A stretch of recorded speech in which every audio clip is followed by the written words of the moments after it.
Good morning, Jesse with Nexus Property Management out of the Worcester office, continuing to do my docu-series on evictions here in the state of Massachusetts.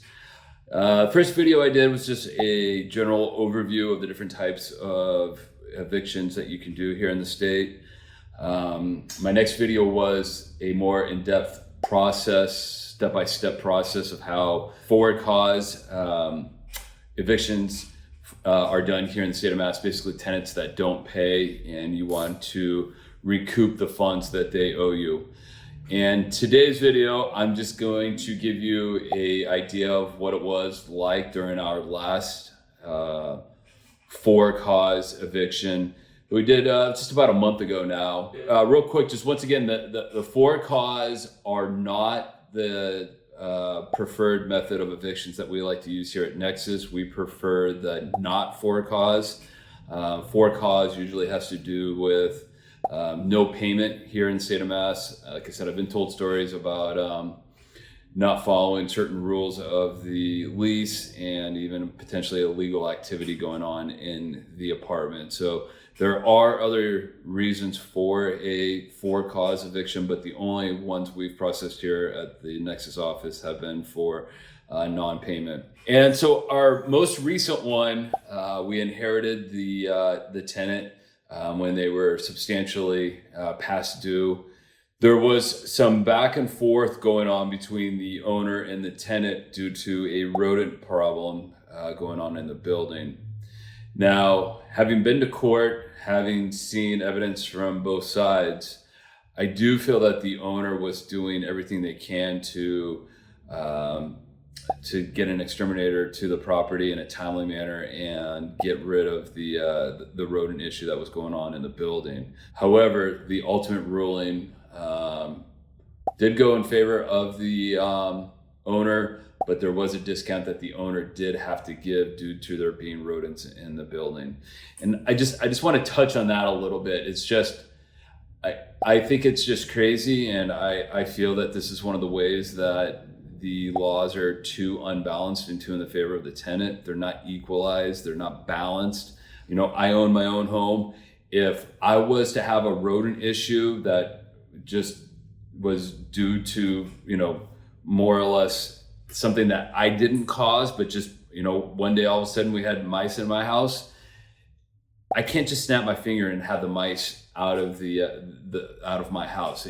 There's going to be a process. I'm going to need to call the exterminator. The exterminator is going to, set bait and traps and try and get the mice out of the apartment or out of my house as quickly as possible. So, I don't have mice in my house, so luckily I don't have to deal with this, but there wasn't anything that the owner did or didn't do that caused the mice to be in his building. And for the judge to allow a discount, I just felt like this is just one of the everyday things that we have to deal with as a society.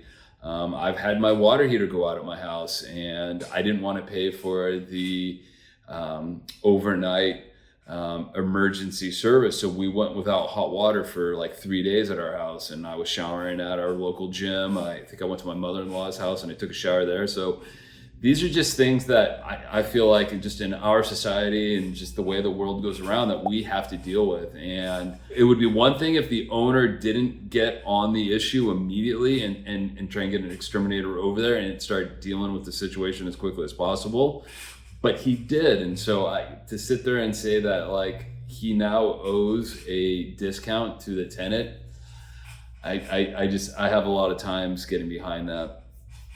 So anyways, we take over for this owner. We're managing his building. The tenant has put in one request after we had taken over management of it, approximately 2 to 3 months after she had been in the building, stating that there was a rodent issue. We reached out to the owner and said, hey, what would you like to do about this work order request from the tenant? The owner informed us that he had actually already had a treatment plan in place with a current exterminator. It had actually started back in October, and we had gotten this message from the tenant in January after taking over management of the property in November. So he had actually had the exterminator service in place a month prior to us taking over. His initial bill for their first treatment in the month of October was just about $4,000. I have never seen a bill that high for exterminator services, but apparently they plugged a lot of holes, put up a lot of steel mesh. They did a lot of things to ensure that the mice could not get into the building. They did set traps throughout the basement. They did things outside. And then I believe in 2 of the 3 units, they did set traps with bait. However, the one unit that they did not set traps and bait in happened to be this tenant that was behind in rent. And it was documented that the tenant had both infants as well as multiple pets in the apartment. And the exterminator said due to those issues, he did not feel that it was a safe environment in which to put traps and basically poison in those traps for the mice, and said that he felt that not allowing the mice to enter the building, because he had plugged all these holes, set several traps in the basement, had set traps in the other 2, that setting the additional traps in this actual apartment would have been beneficial, but would have maybe only sped up the process slightly in terms of trying to get rid of the mice that were in the building at this point. So we go to court. We go to first tier court, and first tier court here in the state of Mass says that we've got to try and resolve this, through a mediator appointed by the courts, and see if we can come to some sort of agreement. And we went to court, and we met with the tenants. The tenants at the time had owed approximately $26,000 in back rent. They had not paid rent in the building since moving in from day one. So this is one of the reasons why we were brought on to manage the building. So the tenant's been in there now for almost a year, has not paid a single dime in rent, and claims that they have not paid rent and that they have withheld the money due to the rodent issue. There's some back and forth trying to come up with some sort of time frame, as well as an agreed upon amount that the tenant would owe of the back rent. We had offered up taking 50% of what the back rent was off of the what would have been a court ruling for how much the tenant owed the owner, if they were willing to vacate the unit within 60 days. The tenant found this to be unacceptable. The tenant said that they needed at least 4 to 6 months to be in the building in order to find a new apartment. From my point of view, that is kind of insane on the tenant to ask that. The entire time that we were talking with the tenant, they said how this apartment wasn't habitable, that the infestation was just out of control, and that they absolutely hated living in that apartment. Well, one of the things we do here at Nexus is we also lease apartments, and I mean, there is no shortage of apartments that are available, and if it takes you 6 months to find a new apartment, you're not doing something right then as a potential tenant. So really felt that the tenant was trying to take advantage of the situation, was trying to live in the apartment as long as they could, rent free. I have no proof of that, but based off what they were requesting, that's how it appeared and came off to me. So since we could not come up with a agreed upon vacate date, as well as amount that would be owed of the $26,000 that they were behind in rent, it then goes to court. So it's level 2 tier court, as they refer to it, and we go in front of a judge. So we go in front of the judge. The judge asks if, before we go to trial, if he was going to give us one last opportunity to meet with a mediator and come up with a appropriate vacate date. The tenant wanted to, and we said, sure, no problem, we'll try it again. It's always easier and it's always faster if you can do that. We went to the back room, we met once again. This time, I was willing to take up to 60% of the rent off of what was owed as long as they were out in 60 days. Once again, this was unacceptable to the tenant. They didn't think that they should have to pay any back rent, and they wanted 4 to 6 months before they could get out of the apartment. The mediator did chime in and said, I'm going to tell you folks right now, with how much you owe, there's no way that you're going to get a better deal, in my opinion, based off what I've seen the judge grant.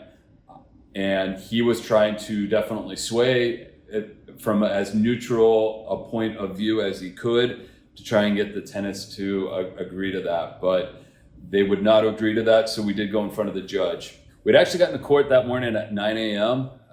It took about an hour before our case was called. We then went back and spent almost an hour trying to come up with an agreed upon vacate date. So we spent about an hour doing that. So at that point in time, we were 2 hours into the trial, the tier 2 court hearing.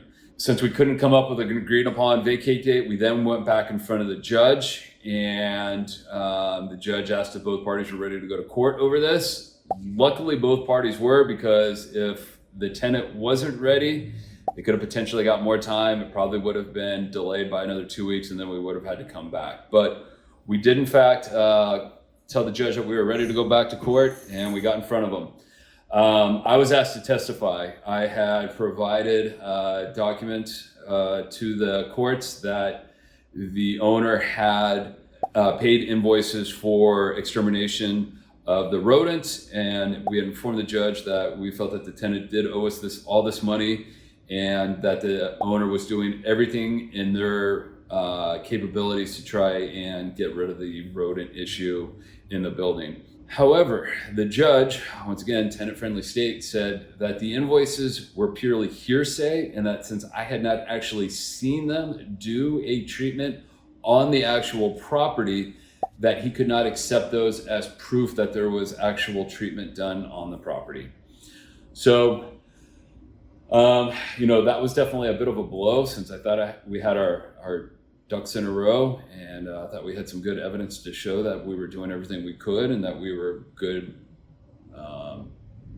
management company, and that the owner was a good landlord. However, during the tenant's testimony, the tenant did say that she did, in fact, and was asked by our attorney if she did, in fact, witness the exterminator there, the exterminator plugging holes, the exterminator setting traps in the basement, and the tenant did testify that she actually did see that. So that actually kind of backfired on her. And it was also provided and allowed in court communication between her and the owner when the exterminator said that they could not put traps in her particular unit due to there being at least one infant in the unit, as well as multiple pets. That was allowed as well by the judge. So I testified. After I testified, that took about an hour, so we're now 3 hours into it. The judge now calls for a recess. So everybody goes to lunch for an hour. So we come back after that. So we've now been at the courthouse for 4 hours. The tenant testifies. Her process takes about an hour. So we've now been there for 5 hours. Once everything was said and done, the judge said he would make his ruling and send the ruling to us within 10 days in the mail. We got the ruling from the judge. He did rule in our favor. He did give the tenant a discount of what is referred to as triple damage. So 3 times 1 month's rent, which was approximately $1,800. So it was just about like $5,000 of the $26,000 that the tenant was allowed as a discount on her back rent that was owed. And we have since received the execution. We are making arrangements with the moving company as well as the sheriff, because the tenant at this point in time will not communicate with us. She's very upset, understandably, about the situation, especially since she was given opportunities to be in the unit longer, because we were saying you got to be out in 60 days. Now she's going to have to be out within about 30 days. The sheriff and the moving company will physically move her out. We were willing to take up to 60% of the rent off. I think we got her all the way down to 12. She now owes about $20,000 of the rent. So she is upset because she realized she passed on what could have been a better option for her. She was very emotional about the entire situation. She would not reason. She would not listen to what it was that we had to say. She would not even listen to the court-appointed housing specialist that tried to tell her that this was a better offer and she should take it. He has to do it from a very neutral point of view, so he tried to do that from a neutral point of view, but she would not listen. So that is our most recent for-cause eviction, how it went down, the processes that were involved, the steps that were involved. It was definitely the longest I've ever had to be at the courthouse. Unfortunately, I had to cancel a couple meetings due to being at the courthouse longer. And just want you guys to realize that unfortunately, the owner did have to give a discount, and this is one of the reasons why we don't like to do the for cause and we prefer to do the not for cause. It's just we usually are able to get them out a little bit quicker than if we do the for cause. Chances of the owner seeing any of that $20,000, slim to none. I have never seen an owner get compensated by a tenant that has been issued an execution to move out. It does go on their credit report. It does. There is the potential to have that owner send it to a credit agency and have the credit agency go after this tenant for those funds. I'm not exactly sure of that process. We here at Nexus, we don't get involved with that. We're just looking to move forward. We're looking to get possession back on this particular apartment as soon as possible, get it cleaned up, and then get it re-rented as quickly as possible.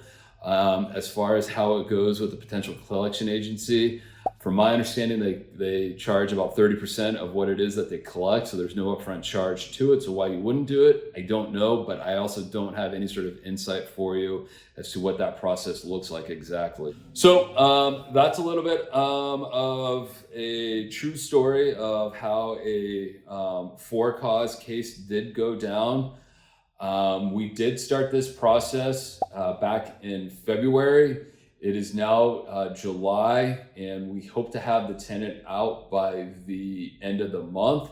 So just to give you an idea, it took approximately 5 months to get this tenant out going with the for cause eviction.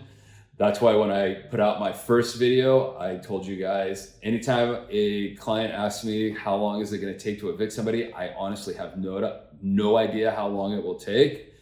I do believe that the not for cause evictions do go quicker. And if you can get a tenant out in 60 to 90 days, consider that a win. Once again, this is Jesse with Nexus Property Management here out of the Worcester office.